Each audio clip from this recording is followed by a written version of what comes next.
detainees, Al-Dubi and Ben ATEF, were considered to be the most compliant detainees in Guantanamo camp, and they were put in the lowest risk category in Guantanamo. Ben ATEF is someone who was classified a high risk by Joint Task Force Guantanamo. Now, what this means is they believe that he is someone who is likely to pose a threat to the U.S., its interests, and allies around the world. JTF GITMO split the detainee population in 3 different categories, ranging from low risk to medium risk to high risk, and he was put in that high risk category. Talking there about 2 detainees released from Guantanamo Bay this past week, transferred to Ghana because they were low risk, but they weren't low risk. And in fact, the information minister at Ghana, telling our own Steve Hayes here, Jojo Bruce Kwanzaa, the information minister at Kwanzaa, I should say, at the Ghana embassy in Washington, D.C., told us the U.S. government provided assurances that Mr. Ben ATEF was never involved in terrorism and presented little risk. If that assurance was not there, he said there is no way his government would have taken the detainees. And now it's a big deal in Ghana. We're back with the panel. Steve, it's a great piece posting tonight on Wall Street Journal. Thank you. Well, it's a big deal in Ghana, and I think it should be a big deal here. And what I think is most important for people to understand about this case is this isn't a single case. This is representative of the kinds of transfers and releases that we've seen from the Obama administration and to a certain extent from the Bush administration before it. But this particular detainee, Mohammed bin Atef, was a very bad guy. But you just heard from the president of Ghana that the administration assured them that he was never involved in terrorism, said there was little risk in them accepting him. But you went over in your package, you went over his resume, as it were. The last time that military intelligence officials reviewed at JTF GITMO, reviewed his background, they said he was assessed to be a fighter in Osama bin Laden's 55th Air Brigade. He was an admitted member of the Taliban. He participated in hostilities against the United States, continued to demonstrate his support for extremism and Osama bin Laden, recruited by al-Qaeda, stayed at al-Qaeda guest houses, trained at the famous al-Qaeda al-Farouk training camp. Name was found on al-Qaeda documents.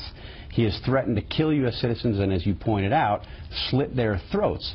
As a result, JTF GITMO, when they did their assessment of him, said he was a high-risk detainee, both high-risk to the guards at Guantanamo, and certainly if he were released as high-risk, they said he is likely to pose a threat to the United States, its interests, and its allies. I mean, it's interesting that this story doesn't register. You know, this is just happening, and suddenly we get a release that 34 more are gone, and everybody says, well, there they go. Okay.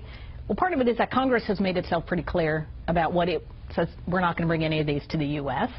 And this is also happening in the backdrop of a lot of other really bad stuff going on in the world. It's not raising it to that level.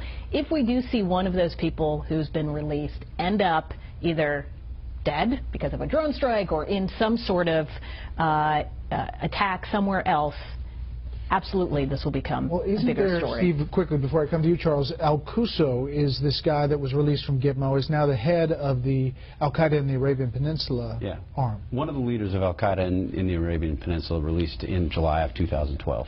Charles. Look, this reminds me of the administration's argument on the Iran deal and pretending for every violation of the Iranians, the administration would explain it away, often lying. It's his ends and means for Obama. He has an objective. He wants to empty Guantanamo. He pretends it's because it's a recruiting tool. Everybody knows that's a farce. And then they give us, and they gave the Ghanaians, I assume, false information about the nature of these guys. I think the reason it hasn't registered in the press, public opinion, is because nobody can find Ghana on the map.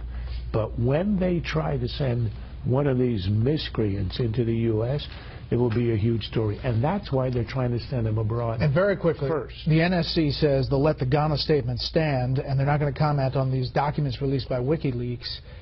I don't know if that's going to stay. But they're U.S. government documents. No, I mean, this is the frustrating thing. You go to the White House, you go to the NSC, you say, how do you square what the Ghana government is saying publicly with what we've seen in these assessments.